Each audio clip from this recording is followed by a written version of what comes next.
Dearest gentle listeners, you are listening to the Ladies Bridgerton, the talk of the ton. We are your effervescent hosts, your neighbourhood-friendly Kiwi, Tash from Midwest, New Zealand. And Patty, Regency romance enthusiast, currently writing her Phoenix Rising era. Settle down onto your favourite city as we delve into the lives of the elite and illustrious ladies, lords, and royalty of the ton. This Bridgerton podcast is two friends talking romance, symbolism, Easter eggs, and deep diving into Taylor Swift, because that's what I do, into the connections of our favourite characters. We cover both book, TV series, notable social media, Taylor Swift, and therefore will contain spoilers. I guess who's excited I'll say to cover the wedding dance. Yeah, I'll say deep diving into multiple fandoms because I bring up Lord of the Rings. Dearest listeners, the ceremony has ended and we make our way to Featherington House for the wedding breakfast of all wedding breakfasts. This shindig would do a hobbit proud, and I have decided Colin, Finch, and Danky are 3 of the hobbits. We have cakes and jellies, Cornish hens and finger foods, and more people than even the church could hold. Let's make merry and celebrate the union of Colin and Penelope. P.S. This will also probably be a 2 to 3-parter as well. Thank you for your attention to this matter, Tangent Squad. We have no idea how long it's going to take us to get through this. There is a million bajillion little side stories to this episode, and specifically this wedding breakfast. So we are just going to do our bestest. Okay, so pod snacks. And we still don't have any sponsors for pod snacks, so the sponsor of my pod snack today was me. Today was the first time in days that I actually cooked at home. I just got back from our trip to NYC, so I made a Mexican quinoa, basically using the quinoa as rice, and that was delicious, actually. It was very, very yummy. And I'm so full, I don't really have anything next to me in terms of a snack, although I do have lemon curd that is from World Market that Anne brought to go with our strawberry lemonade angel food cake dessert thing we made, and she bought a whole other jar and gave it to me. And then I have 9 million drinks. Nice. I am just going with the drink today, and it is a raspberry frozen drink. Ooh, that sounds nice. Okay. Nice and cold. Bridgerton news. What's the tea valley? First of all, I'll start with, if you're listening to this and you have not seen our review on YouTube, it actually posted 20 minutes ago as of the time of recording. So go over to YouTube and watch our review of Year and Hot in the Maids. It was one of our best times yet. Every time we go, we have such a good time with Anne. And she brought over the new Endearments game, that crowdfunded Regency game, card game, and it's very elaborate, but we had a good time playing that. Yiren was sweet, accommodating, gracious, chill. Like, I don't have a lot of celebrity experiences under my belt of actually meeting somebody from a show or something that I like, but if this is the only one I ever have in my life, I'm happy. She was perfect and pleasant. It was an amazing time. So if you want to hear about our review, see our review, go over to YouTube and watch that. And then just for you, Tosh, we did get you assigned. Which I'm so excited about. And because Anne gave us some gifts, I'll say Pod Snacks was sponsored by Anne because she spent some money on some little gifts for us. I got to try the new Benedict and Sophie tea from Republic of Tea, which you know I love them. And Kay ended up buying one, and we're going to send that to you because this is cherry blossom green tea, and it is so good. Yum. I think you would really like it. And then at World Market, they had other ones, so I bought the Sophie one. I haven't tried it yet, but it's rose geranium white tea. So I will be trying cherry both blossom of those. Green tea. It sounds right up my alley, actually. It's fabulous. It is so good. And it smells amazing. It smells so good. I would even say, like, you could probably make a little satchel or something, like, to hang in your closet or to put in your drawers. You know how, like, old ladies used to do that? Yes. Like, my grandma did. My mum did when I was younger, but not now. Yeah. It smells so good. Moving on, Bridgerton's Luke Newton signs with new management agencies. He signed with Verve and Conway Van Gelder Grant. Verve will handle his US projects, and Conway Van Gelder Grant will handle his UK projects. This is huge news, folks, because back at the end of season 3, when he was going through that kind of PR debacle with the launching of his relationship, people were wondering if he would leave his management team at the time, and he remained loyal to them, but now he is leaving. And I think it's because they were mainly UK, and looks like he's trying to branch out into some US projects. So that's kind of a big deal. And then if anybody wants to read about the maids in the New York Times, they happened to be in the New York Times the same day we went to see them. And they talked about how it's a reflection of our time and how, like, do we even know who our authentic selves are anymore in the age of social media? So that's a pretty interesting read if you're wanting to read up on what The Maids is saying, because it is a play that came from the 40s and it was made into a movie in the 50s. So this is like a reprise, a relaunch of the play, but for modern times. Let's look at Bridgerton, for example, where women had set hobbies that were socially acceptable. Embroidery, piano, forte. Reading was acceptable, though less acceptable than the other one. Painting, sketching, housemaking, cross-stitch. Like, these were all very feminine tasks. And nowadays, we have everything at our disposal that we get to choose. And sometimes it's a good thing and sometimes it's not, because anyone who's ever been on Netflix knows you hop on and scroll. No, not that. No, not that. Where you get kind of decision paralysis because you have so many options. But personally, I love that I have so many options at my fingertips now, because I can go online and look up a tutorial. Instead of having to go to university to go learn Japanese, I can hop on things like Duolingo and at least get some sort of like baseline for the language to learn from. So the internet is a wonderful thing that we have access to many, especially as women, where we have commonly been repressed in society, as Eloise would put it. I love that we have access to so many options. Yes, it's nice to have access to information. Like, I found it funny on Marketplace in the last couple days, I saw somebody selling the entire Encyclopedia Britannica, and I'm like, dude, you're never going to sell that. Like, unless somebody buys it for the vintage nostalgia of it, because the information in it is going to be super old, because the last Encyclopedia Britannica was, written. They need to hit up Lord Cowper. Yeah, it'll be on Lord Cowper shelves. Oh, sure. But like, I'm glad we have so much access to information. But I would buy it purely for the fact of a book stating that Pluto is still a planet. Right. But what The Maids was saying is that when we can present ourselves to the world and only present what we want, are we presenting who we truly are? Like, the focus was on, this has to be perfect, that has to be perfect, and it has to be screen ready, it has to be, you know what I mean? So, I mean, you and I are just, we say, and I found this funny too, we say we're just two friends talking about Bridgerton, right? We're not trying to be fancy, but I heard 2 ads on Spotify this weekend for other podcasts, different genres, mind you, but now they're saying the same thing. We're just 2 friends talking tech. I'm like, we've become a formula. But it's like, I think even authenticity is becoming a formula where some people, it's not, they're creating a false sense of authenticity. It's still not really who they are. You know what I mean? But they're saying like, this is who I am, but it's really not. Yeah. But no offense. This is really who I am. Curated nowadays. I honestly don't know how to be fake. I mean, for crying out loud, you guys know I got laid off from my job. Like, what else? Yeah. Everything is curated to appear perfect online. Like, we're not allowed to be real people who have real struggles and all the rest of it. I just don't have the energy to keep that up. So thank you for staying on this ride with us. Yeah. Thank you for staying on this ride with us, knowing we don't have the energy to be perfect. We appreciate you. Make haste into today's lack of energy.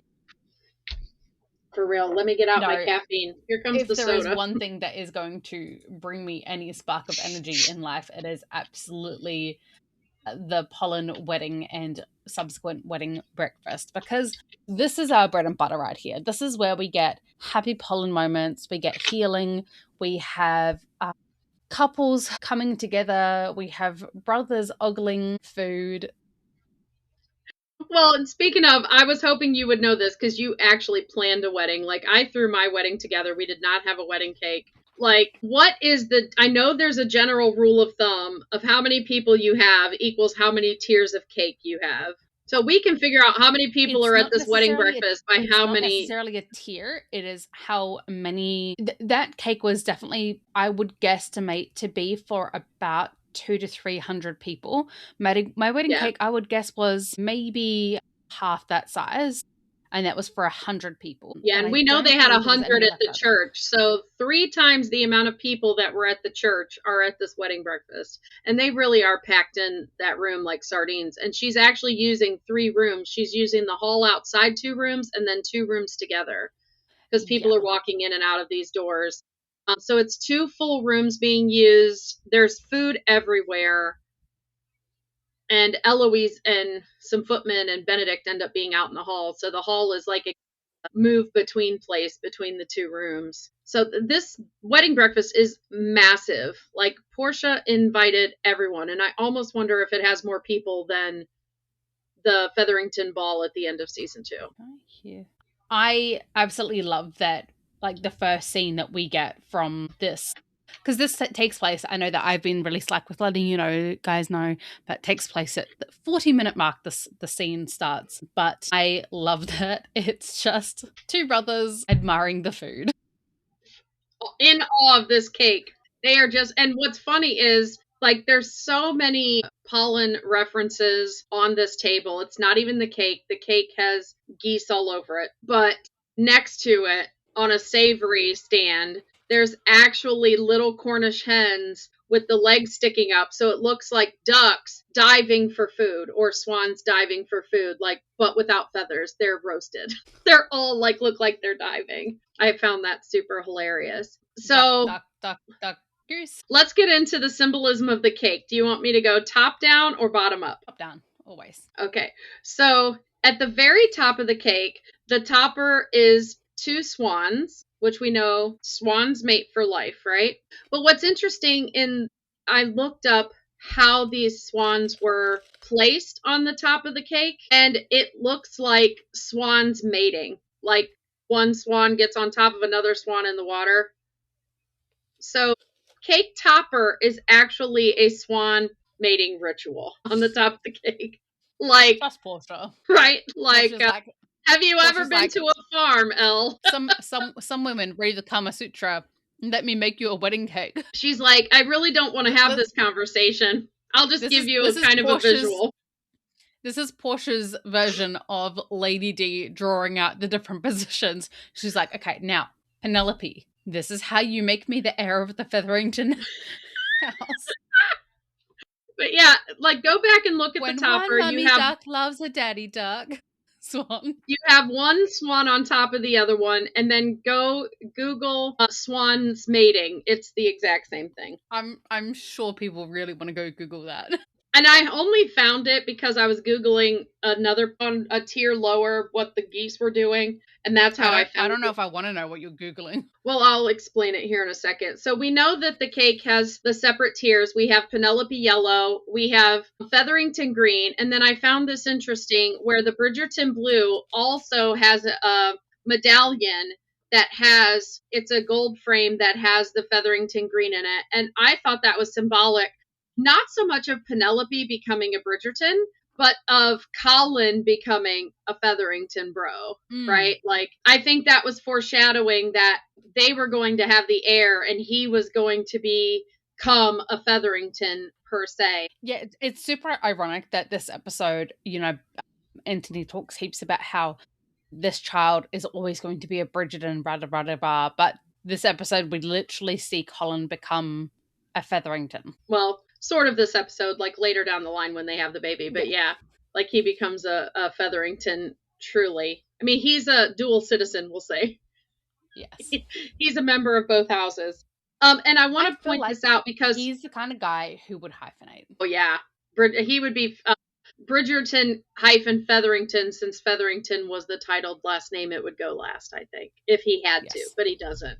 And I just want to point out, as we know, that swans mate for life, which we've heard this about another bird this season, which is the great auk. And I think it's important to note here that Penelope and Colin were always kind of equated to swans, like, I'm talking with the ducks and the ducks happy, but they were actually swans in season 2. But swans also mate for life. But the great auk, and the fact that both Cressida and Debling kind of bonded over the fact that they like how the great auk mated for life and they thought it was sweet. Unfortunately, that's a bird that's going to go extinct, right? So I think that is kind of a symbol to let us know that Debling was not a good match for Cressida either. Cressida's already isolated in her home as it is, and her parents already are power hungry and everything. Like, Cressida would have had the exact same life Penelope would have with Debling, with a mother that would just be drunk with all of that wealth and power, and she wouldn't have. I feel like they would almost be the other Baldwin, no, other Bennett sister. I feel like they would be that version of marriage where you exist, but the man hates the woman's existence or is just exhausted by it. And you're talking about Mr. and Mrs. Bennett and the other Bennett sister, their marriage. Yes. Yeah. Sorry. Yeah. The parents, because I feel like he was just a man who just wanted to get on with what he wanted to get on with. He wanted to read his newspaper in peace. He wanted to, take in his his interest at peace. And then you've got a woman who's overbearing and garish. Because, I mean, realistically, Portia and Cressida are cut from the same cloth. Right. But I also think Cressida would have been able to handle his family, because he was looking for that too. I don't think Cressida can handle her own family. So yes, her mother would have barreled in and her father, and still taken control. And they probably would have tried to take over the estate when he didn't come home right away. He's probably dead. Let's write him off as dead, that kind of thing. I think that it's important to note that these two birds symbolize mating for life, but we know the great auk goes extinct. So I think that plays into what we can say the writers were saying about Cressida and Debling as a match. Yeah. Like, I mean, I think it would have been like, they both would have done fine. They just, neither of them would have ever grown. And I think we needed that growth from Cressida, because I think their marriage would have gone extinct for her. Yes. It wouldn't have lasted long, yeah. And then I find this very interesting. I think this is the main symbol of this cake. Around the yellow tier, the swans, there's swans surrounding the yellow tier, and they have their wingspan, their wings are completely out. And I was like, that's interesting, and that has to mean something, so I'm going to look it up. And it is called busking. And when a goose or a swan or a duck is busking, they are protecting their territory. They're making themselves bigger. Think of like a bear standing on its hind legs, putting its arms up. Like, they are protecting what's theirs. And in this instance, I truly believe that Colin is the swan, because these swans are protecting the yellow tier, and his prime directive is to protect Penelope. Like, we know, and I've been saying it, like, he's no longer angry. He is just concerned. He is just concerned about her safety, and he wants to protect her. So I think this tier is very indicative of Colin's mindset now that they're married, that his main job is to protect Penelope, protect her secret, and just make sure that she is safe. So I found that very interesting, and they're completely surrounding that tier. Yeah, I agree with that, especially knowing where we're heading in this episode with the Queen's arrival. Watching it again just brought back so much anger. And if we didn't have Queen Charlotte to kind of, the TV series, to redeem her, I would have probably ridden her off in the scene, because she makes me so angry. So angry. But a quick side tangent, Bridgerton news that I forgot in Bridgerton news. Recently, Tom Verica was seen out having a meal with, I am never going to say her last name correctly, so I'm not even going to try, but the actress who played young Queen Charlotte.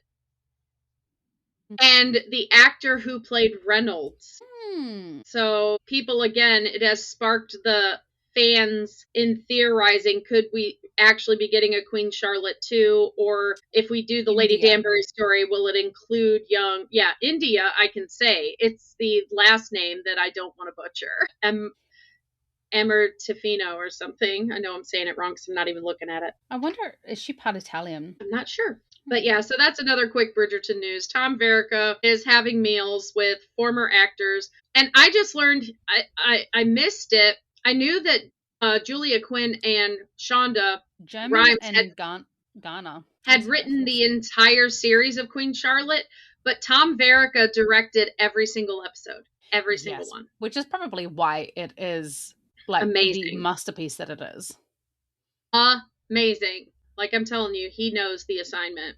And then, so finally, the blue tier that has the green inlay does not have a single swan on that tier. It has the phoenix done in white. And again, it's not solid blue like the solid yellow tier. The yellow tier is solid. That Penelope is pure Penelope. But the blue tier has the green in with it. So I feel like he's becoming part of the Featherington household. And then this ties the Phoenix also kind of into Colin, because Colin is coming out of the ashes of the Colin Bridgerton he was trying to run away from and becoming a completely new version of himself. He is going to be running an estate. He's the father of a titled person, which he never thought he would get to be because he's nowhere near the title. There's too many degrees of separation, especially once Anthony he's about to become a renowned writer.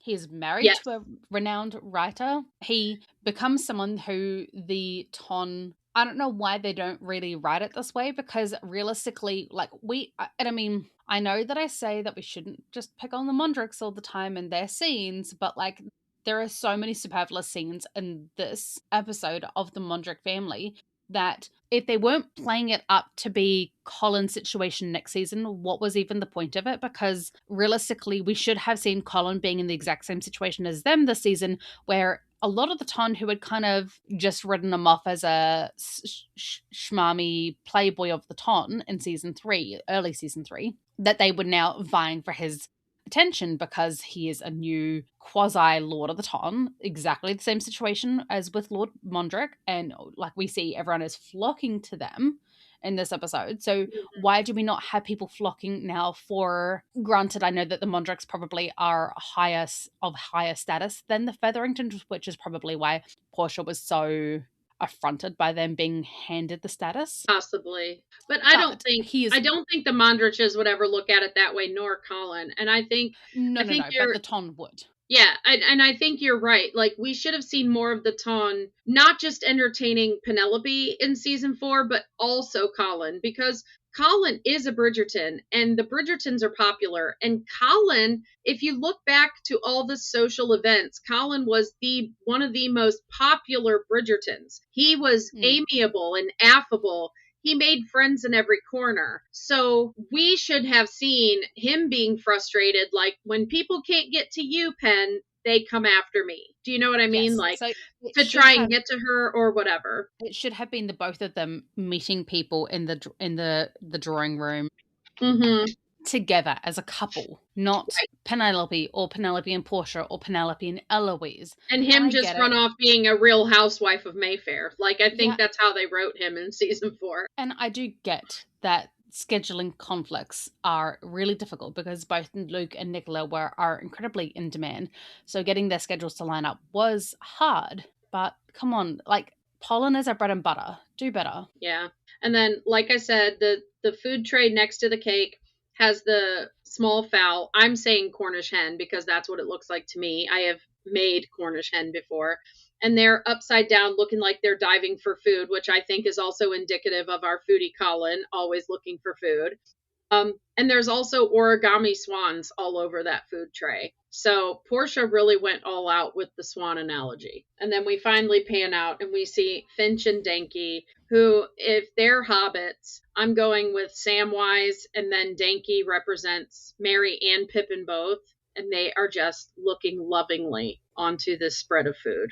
Like, I think they're trying to plan where they're going to start. And will there be enough for anyone else at this party? Well, because obviously, like the origami crane or swan, typically it's a crane, is hugely symbolic in Japanese culture for, like, obviously the bombings, but they're a symbol of like peace, love, longevity, so which I mean is all quite fitting. And if you think about season 2 had the foreshadowing to season 3's wedding because Colin and Penn framed the cake, right?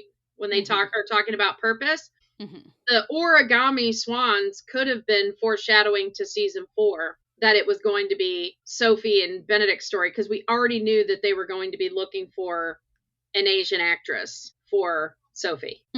Because I think originally they actually had a Japanese actress from the kind of gossip that was out there at the time. There was also a very not popular Japanese actress, like just an incredible newcomer that they were somebody also was in the running. Into. Yeah, yeah. Because I remember like going and looking up her whole Instagram and all those kinds of things. Yeah. But I think, but they specifically, when they did the casting call, they asked for Asian actresses. So yes, and I think we knew that at the time that this second half dropped. So I think that was the foreshadowing, like, you know, the weddings preceding seasons have a little foreshadowing to the next season. I think that was a clue that we were going to have Benedict's story. Yes. Okay. Are you done with the food? Well, there's food elsewhere that's not symbolic. It's just everywhere. I do bring it up several times because I'm like, and this place has more food because there's so much food. But yes, that is the symbolism of the cake. I thought it was very interesting and very well done. This would have been the production design department. We have spoken so much, and set design. We've spoken so much about costuming, lighting, cinematography, that things like this cake, the desserts in the scenes and whatnot, set design, especially in Featherington House, because it is a built set, like, let's give props to them, because all of the symbolism in this cake and this food on this tray coming into this wedding breakfast is amazing. Tells a story before we get into the story of the scene. Like, props, set design, and production design. Good job, guys. Let's talk about the bonding moment between the Featheringtons. Like this scene, and then obviously the one much further down in about 3-5 minutes time, whatever, I think showed the biggest difference between Portia and the growth that she has made, which is why I was so sad to see her regress all of this progress in season 4. Like, understand Bessie Carter was filming another series and she'd already moved on to another series, but Harriet Kane's only came back for 1 or 2 scenes, right? And she probably only came back for 1 day of filming. They could have filmed both of those scenes in 1 day or 1 week. I would have, considering the growth that Prudence had in her relationship with Penelope at this wedding, I wish we would have had her even for 1 scene, even to see that their relationship, it has grown. You know what I mean? yes. Like, I would have liked that. And I hope they do bring her back at some point. Since we did have Dankworth, we know they're still in England, because we joked around that they might head off to the Americas. But, I mean, we know they're still in England, so I'd like to see Prudence show up. Especially because we know that, obviously, we've got Danky. Like, it just seems crazy to have Danky and not Prudence. Yeah, because he adores his wife. You can't tell me he's already trying to escape her, you know? Yeah. But what I found really nice here is that a lot of the repair has actually been coming from Portia, or attempts at repair has been coming from Portia up until this scene. And this is a scene where we actually see Penelope has acknowledged the repairs that her mum has attempted to make and is kind of extending an olive branch, giving her mum props, like, Mama, you have outdone yourself. Do you like it? It is truly magnificent. Well, she pauses before magnificent. I think she wants to say other words. Outlandish. Extraordinarily. Yeah. But I think this is a physical representation of her mum's pride in her. And as much as it's not her thing, she can acknowledge that this is me trying. You know, like, this is. Well, I think she's definitely how her mum knows how. Looking around and seeing the grandeur of it, she is seeing that her mom hasn't yet acknowledged that she has overlooked her in the past. That comes later. But I think she acknowledged, like, you know, my mom was slow to get here, but she really made up for it with this. But I would like to point out the Featheringtons do not have much money. There's no money in the estate, really. Portia has her money, but we already know with what happens to Varley in season 4. We now know this, so this is retroactively looking back. This is a conversation that Kay and I had in the car on the trip with our long hours of driving.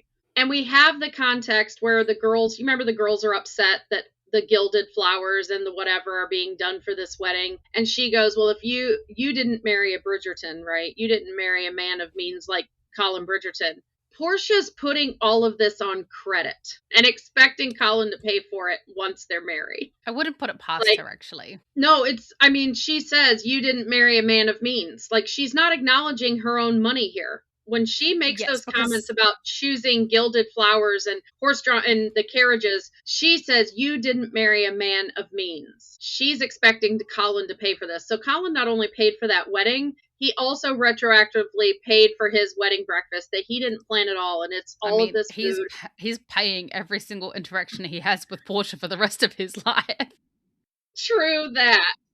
But she did this whole thing expecting him, like, not expecting to pay a dime of it. So it's as big as it is because I think she was testing just how wealthy the Bridgertons actually are, because would they at some point go, like, that's why she invited Violet over to talk over the plans. Like, she's waiting to hear them say no so she can gauge how much money they have, kind of, because nobody knows. Really? I think it's at that point quite finite. Like, it's an infinite resource. Especially with having some of I think they're billionaires. They could never spend all their money. No, especially with having some of the older sisters. Well, one older sister and one about to be married off. Yep. They do not have their expenses anymore. I would say that Daphne probably had the most expense. Oh, yeah. Look at all the dresses she got just for her season. And they were exceptional. And the jewelry, though the jewelry that she wore was obviously family jewelry, but still. Right.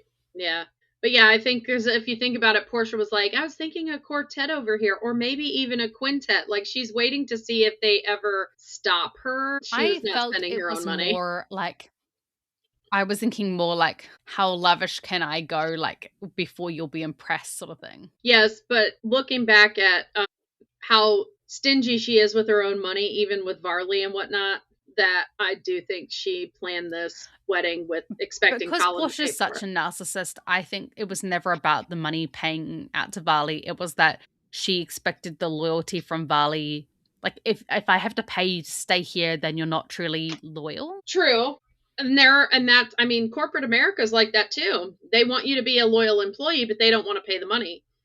And when it comes down to brass tacks, they'll do everything they can. Like, you know, I said during our reaction watch, those dresses are like the corporate America version of a pizza party. Like, what are we going to do with this? Just give us money. We asked for money and you're giving us not money. And then to turn around, well, since I gave you all this stuff, I now have to go buy new of this stuff. And companies spend money on sometimes the dumbest shit instead of just paying their people who are smart and capable and whatnot. But I digress. You do make an exceptionally fine bride. It's funny because I know coming from her, it is a compliment. And back then, that was a compliment. But nowadays, if a woman says she's fine, throw chocolate at her and run for the hills. Throw chocolate, put on a romance on Netflix, and walk away slowly. But in this term, like, saying someone else is fine, it is a compliment.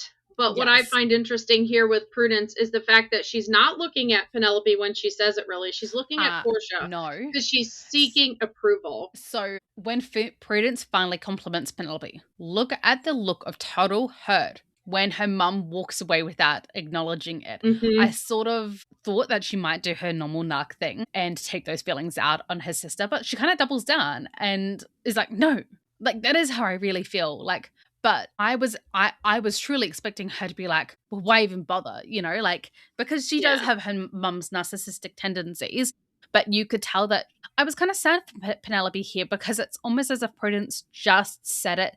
Look, Mum, Featherington support each other. Support each other, yeah.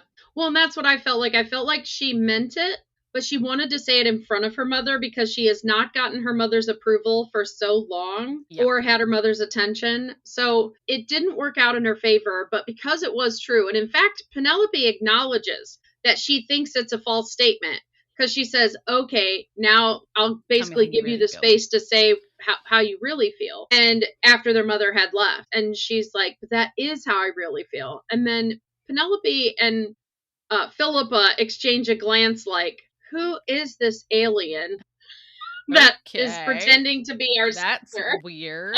Is she okay? Did she bump her head? Did the baby take all of her brains? Right, like none of them know how pregnancy works. I think Philippa and Penn were looking at each other like, and left no brains for herself. Right. And they're just like, who is this? I don't know. Has she been like this for a while? I don't know. Like they're having a whole conversation right there with that look. Like, do we trust Pregnancy has made her weird. I don't know how to feel about this.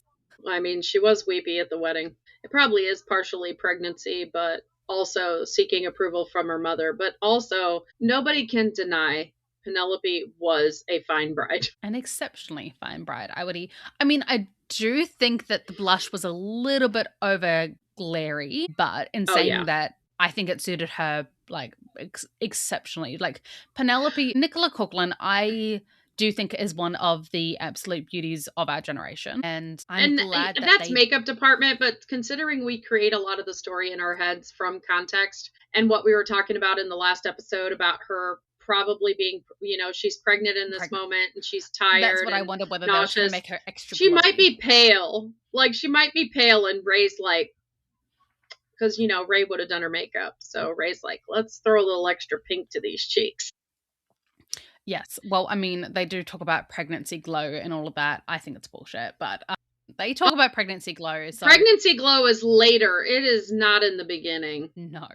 And I just want to point out in the background here, when the scene first starts and you kind of see him in the background, we see Lord Anderson enter and he walks up to Will and Alice. And I think that's interesting because we've not seen them in social settings be social together yet. And I don't know if it was because of the sheer volume of people and he got separated from his sister and he saw a familiar face. But I found it interesting that Lord Anderson and Will and Alice were in the background talking to each other when we hadn't seen them really talk to each other up to this point. This season, like all of the, close-knit kind of events and soirees and that, they have been together at events like Penelope and Colin's engagement party, where there is so few people that they would have had to have bonded. I mean, they talked about Whistledown together, and that probably led to him feeling like they were a familiar face, but we hadn't really seen them seek each other out at a social function.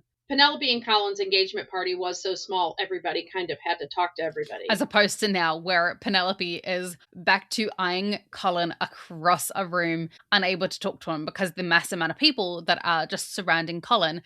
And I think that this was kind of a throwback to like season 1, where Penelope felt she was just watching Colin from afar. And once again, she's watching, like there's nobody, at this point, there's nobody coming up to her, much like season 1. But he's got Benedict and Gregory talking with him, really talking to each other, not so much him, which I find interesting. Like they're, teasing back and forth, and Colin is just like, I love you, brothers, but I'm so done with all of this mess. But then they just saunter off and go walking towards wherever they're going together. And it was almost like Colin was an afterthought. It gave me that feeling like at the masquerade ball when Benedict walks up, hugs Colin and says, I'm outies. And Colin is like, what? Hyacinth is just like, she doesn't know how to read a room, which is why she's so sweet, but she does have that Eloise kind of side to her where she just barrels in like a happy little, she is the golden retriever of the family. What I love is that Penelope's right there. She's not that far off. She's only about 8 to 10 feet away. And instead of walking up to Penelope and complimenting Penelope about her wedding and how beautiful she looked, Hyacinth goes up to her brother and just gushes like, it was an exquisite wedding. Penelope was beautiful. Like, she is just gushing to the one person in the room she knows is going to just listen to her because he thinks all the same things. Yes. And I do feel like Hyacinth would actually go up to Penelope because obviously, like, if she was just some unknown bride, she probably wouldn't have the courage to do so. But because Penelope's Right. already been part of the family her whole life, I was surprised that she wasn't like, come on, Penelope, come over here. Like, come join us, or, Yeah. you know. And that would have just been the icing on the cake of Hyacinth is the most astute of all of them. If she Why would do have you look so done that. vacant? Like, what a statement, though. Like, why you look dumb, brother? Well, and I think vacant, like, there's no life behind those eyes because he is just done. He's an introverted, like, he's an introverted extrovert. Like, he'll be friendly and he'll do revelry when he can, but he has to recover from it, and he gets peopled out too. And this is just like, this is too much for him. He knows this has to be too much for Penelope, right? Yes. Like, this is just too much for him. Well, it's funny because that you said that, because obviously we jump to the next scene, which is Lady D and Violet discussing the wedding breakfast. And I don't know whether they are impressed or terrified that this is Portia's full powers of planning unleashed. They're like, quite the event, isn't it? Yeah, I think they are impressed yet intimidated. Like, It's too much. it is too needed much. a bigger space, a much, much bigger space for such an event to take place comfortably. Because don't get me And this wrong, is mid-season, which is summer. They could have used the garden, and wouldn't that have been such a great? Now, granted, they probably couldn't get the property that was the garden that they used for season 2, and maybe that's why they did this. But if they had used the garden where Penelope had heard Colin say he would never court her, only their wedding breakfast was held in the same garden, like, yes, swoon. I would have died. It would have been like the most amazing mirror moment ever. Like, that's Penelope in her triumph right there. Yes, very much so. And yeah, I won't take away from Portia. She planned a beautiful event. It is exceptional, but it was too busy for anyone to feel truly comfortable. Like, it's one of those events, like, you can see the Mondricks, they're exasperated. Lady D and Violet, who are well-seasoned, not extroverts, but like well-seasoned at hosting. Mm-hmm. They are probably, Lady D is probably the most renowned host in all of the ton. And she's like, this is too many people. This makes me think of those, and it kind of fits rom-com styles, but like the 90s and the early 2000s teen movies where somebody's going to have a small party at their house because their parents are gone, but then somebody ends up telling somebody else, and it ends up getting out, and like so many people show up. Like, that gives me, because there's no room to even walk around, really. Everybody's just standing because you'll be bumping into people if you start walking around. Like, you barely see people moving around. Yeah, I went to a party like this once, actually, where there was, I think, 200 or 300 people at a house party. Just a single house. Same. And granted, it was like a 6-bedroom house. It was humongous, but like, it was same. But there was nowhere to go for a private moment. You couldn't have, the only place to have quiet time was literally, my two friends had a room with their own bathroom up in the attic. Like, it was in college, and it was a kind of house, like, everybody rented a room and they paid extra because their room had a bathroom off of it. Mm-hmm. And I would go up all the way up to the 3rd floor to their room to go to their bathroom to have quiet time. Because even in their bedroom was people. Like, but I'd go in there and lock the door. And I don't care if people thought I was super drunk or whatever. I just was like, it's too stinking loud and too many people everywhere. There was nowhere to go for a quiet moment. And that's why Eloise is in that hallway by herself. Yes. Let's talk about Francesca first, because Lady D is quite funny, because I didn't think that Lady D would kind of not air her dirty laundry, but speak so frankly. Because, like, I mean, those women are forever talking in circles. Mm-hmm. But she actually speaks quite frankly, like, go fix things with your daughter. Well, and she specifically mentions that her and her brother came in together but were separated. Purposely, I think, to give the message to Violet that their things are repaired. Their things are repaired, because Violet was concerned for her. Yes. But she also, speaks like, now it's your turn. Like, you need to fix your stuff, which, again, we obviously have Fran in the background with John on the wall. Like, poor Fran, even having a suitor, even being successful in the season, is still a wallflower. she hugs the wall still. Yes. So And I think that's just kind of somewhat her and John's natural / preferred state to be to some small degree. But I think that is part of what worries Violet about her marrying someone so similar. And I will say there is nothing wrong with marrying someone similar to you. It just gives you less opportunity to necessarily grow, because I think the more, and this is kind of what I was saying about how when we have access to the internet, we have access to learning a bunch of new hobbies, to more musical tastes, to different movies that we may not get otherwise. I do feel like when you get together with someone, you know how like they're like, oh, well, you've changed your entire personality to meet this yeah. person. I get that, but I also think part of it is that if you meet someone and you change everything and you stop liking the things you used to like, that's different. But I think when you add likes, like say I'm not a rugby person, and then I marry someone who is, and they want to attend the rugby, is it going to be my go-to every weekend? Never. Will I attend occasionally with them? Begrudgingly. But I mean, like, just when you get together with someone, they may give you experiences that you have not tried before and you decide you like it. So it's not like you're changing your entire personality for them. It's just that they are introducing you to things you hadn't experienced before. And I think with John being so similar to Francesca, Violet is just worried that she's never going to expand her palette. Well, little did she know. I mean, she couldn't even have a hard conversation and tell her like true things, and John had to do it. Like, and he did it in such a great way. But come on, Props Violet. to John. John and Penelope did your job. Absolutely. Yes.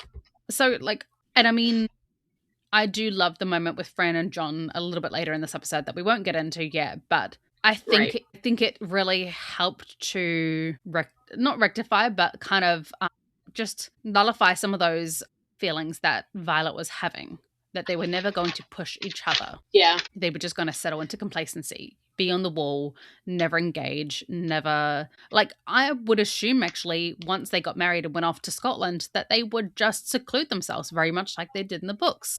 So it was quite surprising when John is the one, in season 4 to suggest coming back to the Ton and being in the thick of it. Yeah. Granted, obviously, he wanted to do his part in Parliament while he could. Yeah. Well, and I find that, like, coming back to this conversation with Lady D and Violet, they're talking about, like, there's a piece in making amends. And yes, I, again, think that this conversation, most times side stories play into the main, and there's 2 side stories here of other conflicts going on this season, Violet and Fran and Lady D and Lord Anderson, that them finding peace and making peace and talking about making peace at this wedding breakfast let us know that Colin and Penn are going to be okay. They're going to make peace. And yes. I pretty much think they have made peace. I think them trying to get to each other, to talk to each other, was going to be their moment of nothing is bigger than us, right? But they couldn't get to each other at the time. And when they do come together to dance, it really is that, like, makeup moment. Like, they can't have, makeup spicy time. So they choose the next best things for themselves. But I really do think this was their moment of making peace. And then the Queen ruined everything. Damn you, Queen Charlotte.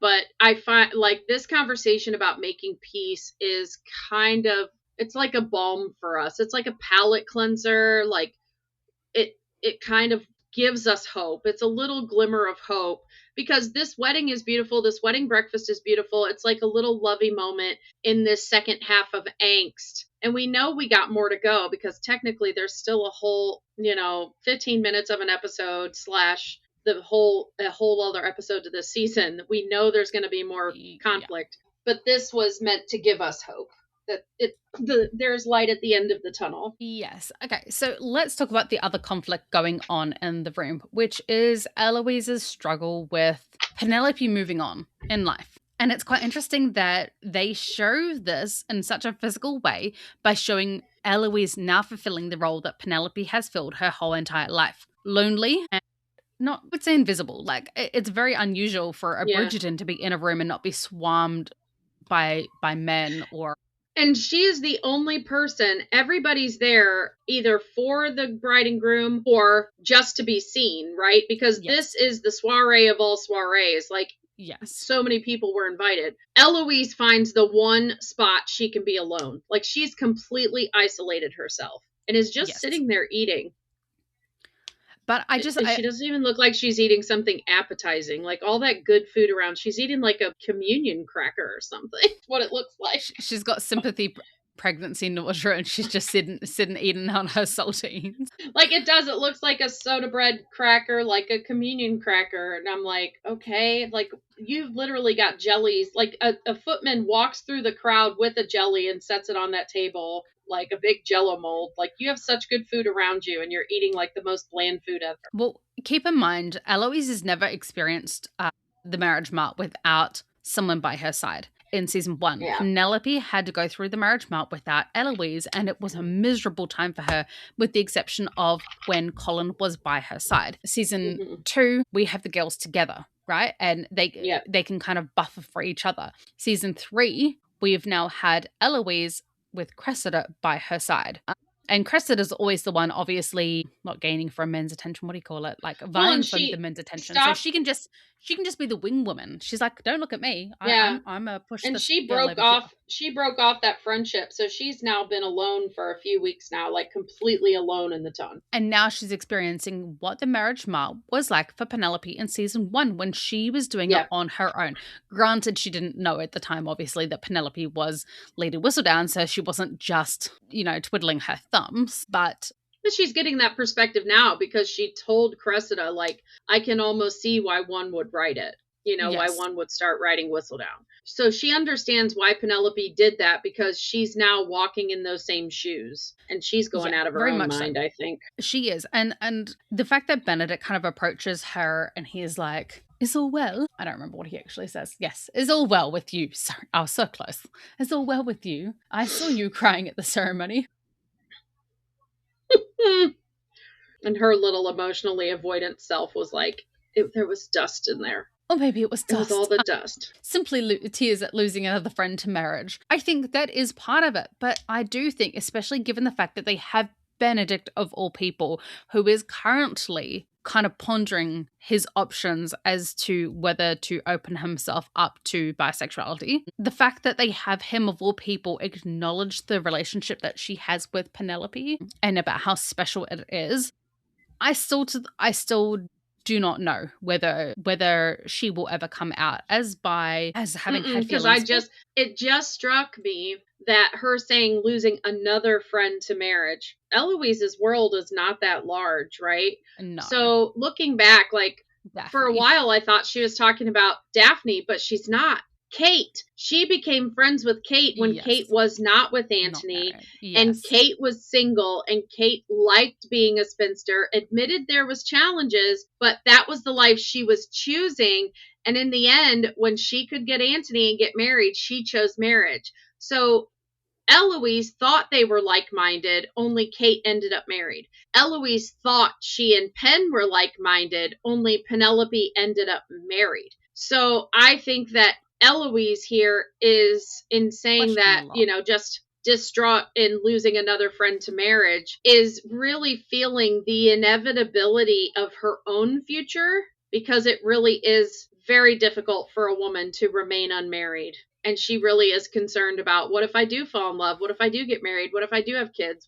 And all these bad things that can happen. Yes. Like, she's just seeing the inevitability of it all in this moment, I think. Really see what it is like for an unmarried woman in Bridgerton, right? An older unmarried woman. We do get to see it in the likes of the other Bennet sister, where Mary Bennet goes unmarried for so long that, to the horror of many other women, or shall I say the mockery of many other women, she becomes a governess of sorts to her family. And to her, that's a perfectly acceptable occupation. Or what do you call it back then? Not an occupation, It was an occupation for her. No. There's another word where teaching and nursing were both, you weren't allowed to be married because they had to be your whole entire life. Yeah. Well, those roles were set aside for women who did not find husbands. It gave them a way of earning a living through room and board or, they would live, most hospitals were run by churches, convents, things like that back then. So they would have a place to live. Vocation. It gave them a vocation. Yeah, it gave them a way to not be a burden to their family. Yes. But also go unmarried. And actually, Jane Austen gives us many examples throughout her books of older unmarried ladies. We have, I think their last name was Bates and Emma, the sisters Bates, the two sisters that lived together as companions. And there's just different, and like Lady Catherine de Bourgh, who did not remarry. There's different, we see different iterations of single women throughout Jane Austen, but there really isn't too many in Bridgerton other than the women who had husbands and chose not to remarry. Yes, but I mean, it was something that was still looked down upon from the ton if you were an unmarried woman, because then you were a burden on your family. Like, i.e. Charlotte Lucas. Yes.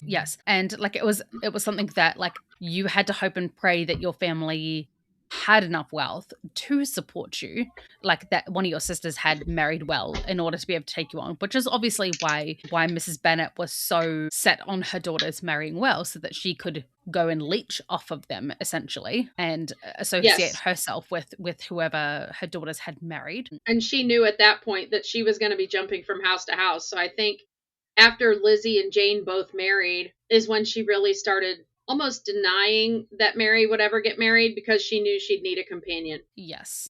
Poor Mary. That was a whole time for her. Poor Mr. Darcy, that poor man who's like, just leave me to my newspaper. Not poor Mr. Darcy. He is a smart man. He walks in a room and he sees his mother-in-law and he turns tail. And I love you, Lizzie. Lizzie is still one of my favorite characters ever. She acknowledges this and doesn't say a word. She's like, get out while you can. Like... Only one of us has to drown here. Mm-hmm. Send the life raft when you can. But Benedict brings up, which brother or sister do you like best? Gregory, clearly. For Gregory. Like, I feel like he's just the butt of the joke here. Well, and I love that she says it so quickly. It's true for her in that moment, right? And I think that's the thing with having so many siblings, is that you have a different sibling that's your favorite based on situations going on. You know why I think she says Gregory? Why? Specifically because he's the only man of the house, in quotation marks, who cannot tell her what to do because he's still considered a boy. But he's also very mischievous. He's mischievous in the books, but they don't show him as mischievous too much. Like he's kind of a rule breaker, but like a goody two-shoes rule breaker in the show. Mm-hmm. Benedict and Gregory really got the mischievousness of Colin from the books. Yes. And I think she loves Gregory's mischievousness. Did I say that right? Mischievousness? Yeah. Mischievousness. But she loves that, well, like in the scene where he was the only male in the room when Samadani comes, like she still feels like she had some semblance of control in that situation. Like it's just Gregory. He's a safe bet. But I do feel like she has a different favorite sibling, much like Benedict is mostly her favorite. And that's what Benedict was expecting her to say. Because he's like, okay, but like, and she acknowledges that, I think, in season 4 when he comes out to the swings and she's like, you're no longer in the club. The only brother that we don't ever really truly see her bonding with is Anthony. Anthony, correct. And that's because I think Anthony is the epitome of everything that she despises in a male. I think when Anthony came home and told Daphne he agreed that she would marry Berbrook, Eloise wrote him off. To me. You are dead to me. Like even though she's like, I don't even know if she holds an actual conversation with him after that moment. Like, honestly, really. Yeah. If you see women as chattels and can sell them off like that, you do not exist in my world. You are not worthy of speaking to. Yeah. And I honestly think that, and I mean, Kate, to be fair, I'd probably feel the same. Kate is who she loves in that, like the whole reason she's cool with Anthony being her brother is because she gets to have Kate. Yeah, the preferred sibling. Yeah. Like, and I know that they are setting up this whole scene for Benedict's bisexuality kind of thing. But he says, but I know there is room enough in your heart for the rest of us. Love is not finite, Eloise. I love that he acknowledges her friendship with Penn, but also her friendship with Colin. that Yes. Colin and she are so close in age that they've had a friendship as well as being siblings all these years. And I think that's a nod to their childhood that we don't get to see with any flashbacks or stories, because for Eloise to see her friendship with Penelope as so extremely their own, she really was blind to how much Colin and Penn hung out together too. So it really had to be the three of them always together. Yes. You know what I mean? And Benedict understood that as somebody 5 years older than Colin, looking at the kids playing or whatever. And I think he thinks like this is him acknowledging like it feels weird with Colin too right now, but love isn't finite means they're still going to love you the same. You're still going to be friends. It's still the same. You know that whole response of a man or a woman, doesn't really matter, but a man or a woman telling a wife or a husband that they're crazy and that of course there's nothing going on between us. He's like a sibling to me. She's like a sibling to me. Yeah. It always gives red flag to me because I'm like, but you're not actually. And you're trying to donate away. And I think that's kind of where Eloise is like, but you guys were like siblings. Like she was my sister and you were my brother. So how could this be? And she cannot compute that this was going on the whole time. And how could she not have seen it when she was there the whole time? Because she saw them both as siblings. So therefore they should have had to have seen each other as siblings. How could I have been so blind? Was I really this blind? Yeah. But I also did wonder whether Eloise felt like she was just getting her friend back, only to kind of lose her to Colin again. Yeah, the visual representation of the wedding re-triggered that wound. Because like they weren't 100% back to where they were, right? So I feel like she's like, we're never going to have the space to get back to how we were, because now you're with Colin and it's never going to be just the two of us. But in truth, though, I do think that look at Kate. Kate and Anthony are like attached at the hip, like they are a unit. And yes, she has alone moments with Kate, but that's because Anthony's busy. And she knows at this moment, Colin's a third son. Well, I would say no estate to run. I would have said, instead of saying look at Kate, I would have said look at Kate and Edwina though. Because that's more the repair that is going on here, because Kate and Edwina nearly blew up their entire relationship over Anthony, which is somewhat similar to what Penelope and Eloise are going through right now. And I think that Eloise thinks, oh, well, if we just have enough time, we can get back to exactly how it was before, because Eloise is a creature of comfort and she likes things to be what she expects and what she knows and where her comfort place is.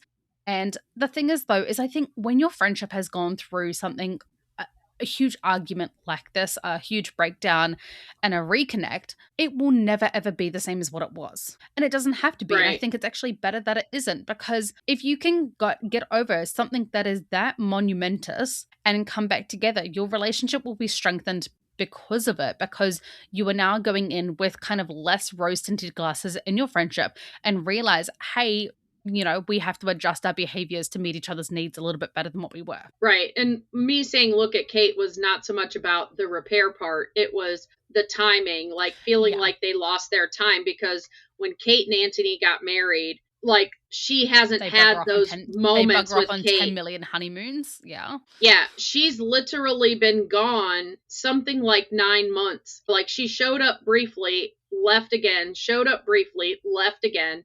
And Eloise wants to be friends with her and just is only getting these little moments. And she's worried it's going to be the same way with Penelope. And what's worse is Colin is the traveler. So Penelope's probably scared that Colin's going to drag Penelope off for years. Eloise, yeah. Yeah, actually. Because he's a third son. He has nothing. Yeah. He has no estate to run right now. They don't know Penelope's pregnant. So Eloise is probably like, our friendship is over. She's going to get on a ship with him and go see the things he's seen. Which is actually kind of funny, because Eloise actually does exactly what I expected of her, but with just a different sibling.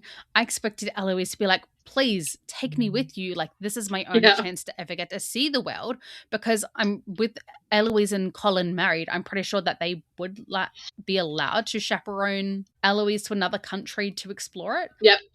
The same as what Lord Kilmartin and Francesca do, obviously, because if Colin and her weren't married, despite being, I don't know what it is. I think it's just that you're And expected I to be think more responsible Eloise once you're felt married. safe to ask Fran because they are closest sisters, but there isn't that palpable connection because their love is more quiet. It's not as sexually charged. I think it was actually her way of stepping aside and letting Penelope and Colin have their moment Yeah, together. but I also think she knew, here's yet another friend, because this is her closest sister, going off to be married with someone, and she doesn't want to lose them too, and she wants to go on an adventure, and she knows going with them, she would get to spend time with her sister, where if she went off on the travels with Colin and Penelope, she would be a third wheel. She would feel awkward. Like, you know, that joke we always had about them sitting on park benches or in the carriage, and they're making out, and Eloise is just sitting there, like, rolling her eyes. Yeah. Okay, let's move back, to Benedict and his. So, okay, the wording here is Benedict giving the analogy that love is not finite. But the way that they were kind of setting Benedict up with those lines, I can definitely see where people made the assumption that this wasn't just him questioning his sexuality, but more so how he wanted love to look and whether or not he was going to be polyamorous. Because I remember all through the fandom pages, people being like, well, now that he's sleeping with men, is he going to just be with Sophie? Is he going to have a side piece? Is it going to be an open marriage? Like, what is it going to look like? Yeah. Well, and here's my thing. I believe love is love is love. Who you end up falling in love with, who you end up loving, who you end up choosing to love is your business. It has nothing to do with me, right? And so, like, I don't take issue with any of that. Only I can't look at what was going on with Tilly and Paul as anything but exploration of lust. Very different. It's very different from love. There is the who am I sexually attracted to versus who I love. And I think these lines are speaking about love. And if he was having feelings with Tilly and realizing in that moment he could have feelings for her, but also have feelings for Paul, that's one thing. But how they handled him for the rest of the season, only to kind of cut it off and have that, you know, his exploration with men at the beginning of season 4 be in the situations that he ends up looking down on because he's free spirit. You know what I mean? It makes it feel like love is not finite. I fully believe in that statement, but I don't think it truly plays into what happens next. I think he's open to it. They were playing it out like it was, but I don't think that they should have been connected. I think it is an argument for it. I don't want to say a defense, but in the LGBTQIA plus community, the people who are non-allies, who are against them, who want to oppress them, don't view it in terms of love. They view it simply in terms of sex. And that creates a problem. That's the problem, because either they have their own issues they're dealing with, or they're just afraid of, you know, I mean, these people have fear in their hearts who are against it in some way, shape, or form, because it really doesn't affect them at all. Yes. So I think they were making a statement, only the actions that came later didn't live it up. But I'm glad that he took his own advice, because we don't often see a Bridgerton give advice that is so sound and good. Like, Violet gives advice all the time, but then doesn't take her own advice. Like, look at her relationship with, like, she's telling Colin, you know, don't let the armor rust. You've got to be brave. Have the courage to ask. Yet she's not doing the same thing with Lord Anderson, really. Yeah, well, and I think that Penelope and Eloise's friendship was something rare of the time, because we see that Bridgertons do things differently to everyone else. You know, we see, obviously we do see other female friendships, but never ever on the same level of Penelope and Eloise. Like, we see it's clusters of girls, usually. We never see the same two girls together. You know, it's always Miss Barrigan, Miss Hardigan, Miss Emma Kenworthy. It's some variation, Livingston. It's some 3 to 4 variation girls at a time, of those girls together. It's never ever specifically, you know, A plus B. And so I think that, you know, the Bridgertons do things differently. I feel like they love more deeply. They express their love more openly. Not necessarily Eloise, but I feel like Eloise does with Penelope. Like we see it in season 1. Anytime that anything might upset Penelope, she's the first one to go running. I'm going to Penelope's to go check on her, the Featheringtons to go check on Penelope. She didn't have a good debut today. Things like that. She very much has a fix-it nature, just like Colin. She wants to fix it. Yeah. She wants to fix things for Penelope, for sure. Eloise the builder, can she fix it? Eloise the builder, no, she can't. And that's a lesson her and Colin both learn from the end of this wedding forward. Eloise is more Wreck-It Ralph than Bob the Builder. Yes, Eloise is Wreck-It Ralph. Colin is Bob the Builder, but sometimes he has to say, no, I can't. Yeah. And that's a lesson they both learned, that, they've spent all this time fixing things or trying to fix things for Penelope, knowing like what she grew up in and things like that Eloise, Benedict, and Colin would be Scoop, Muck, and Dizzy, the different, what do you call them, vehicles in Bob the Builder, who are always making a mess, and then Bob has to come clean it up. But yeah, I think that their trajectory together as new friends. New fandom for you all. Throwing in Bob the Builder into the mix. Yeah, we're throwing Bob the Builder in. Who had that on their bingo Wonder cards Pets. for 2026? Honestly, they're the Wonder Pets too. Wonder Pets, we're on our way. Oh, my nephew Chase loved Wonder Pets. He called them Wonder Pets. Wonder Pets. Wonder Pets. It was these little, like, a little guinea pig gerbil thing and like a little ducky. And they went and they rescued animals. Like, they'd hear about an animal that needed help and they'd go rescue them. Sweet. All right, I think we are going to wrap it up there for this episode, and then we will finish off the next episode with scenes. Well, let's talk about, first of all, let's talk about the fact that Benedict just leaves his half-drank drink, like, on a table. So, honestly, I feel he doesn't even run it back to the drink table. Like, Irish goodbye. He just does this Irish goodbye. I'm sort of glad that we don't see him sculling his drink to go and do it, because that is something that we do see repeatedly in Bridgerton. Men for that liquid courage kind of thing. Liquid courage kind of thing. But given the fact of what he is doing and how coercive I've felt that Paul has been in the past, and the fact that Paul is often plying him with alcohol in order, because, and this is a very, very TMI vulnerable moment, but I remember the line being said to me by my first boyfriend: I thought you'd be more into it if you were drunk, trying to convince me to have my first time with him. And so I think that is, like, obviously we talk about how our own experiences kind of play into how we react to all these different scenes.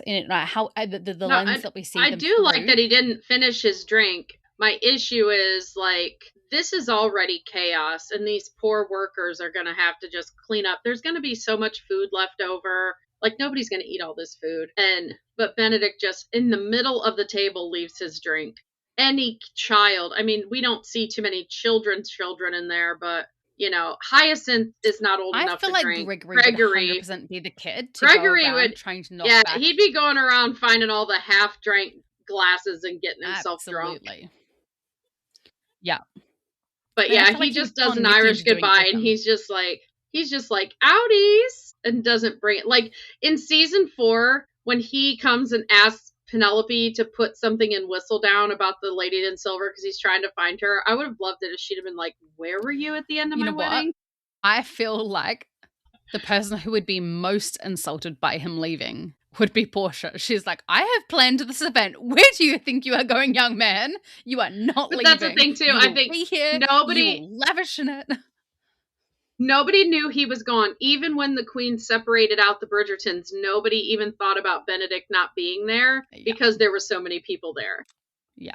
They had plenty of spares, as they would put it. Yeah, for sure. But I just had to say that because he's, they're English, and he gave such a good Irish goodbye. He was just like, outies, I'm gown. And this is a wedding breakfast, mind you. It's still the morning, and he's going off to find them in the morning. He was down bad. Like, I'm not waiting any longer. Need to get my wick wet. For today, gentle listeners, we will leave it there and continue on next week's episode, where we will discuss, like, Kate and Anthony, the first dance, which I'm so excited about. If you have any tangents you would like to share, please find the Ladies Bridgerton on Facebook and YouTube. Enjoying the podcast, please click like, subscribe, and follow wherever you're listening. Additionally, last on Saturday, Sunday, depending on which country, which portion of the world you were in, Patty posted a wedding photo album for all of us listeners to share our favorite photos from our weddings. And this is still our wedding breakfast. If you want to share photos from your wedding breakfast in there as well. If you had a wedding breakfast, a wedding reception, anything wedding related, because we love love. We love weddings. Love. Yes. And I even posted my wedding picture, which was truly a business transaction to be able to adopt my son. I appreciated the matching colors, the coordinated colors with your son.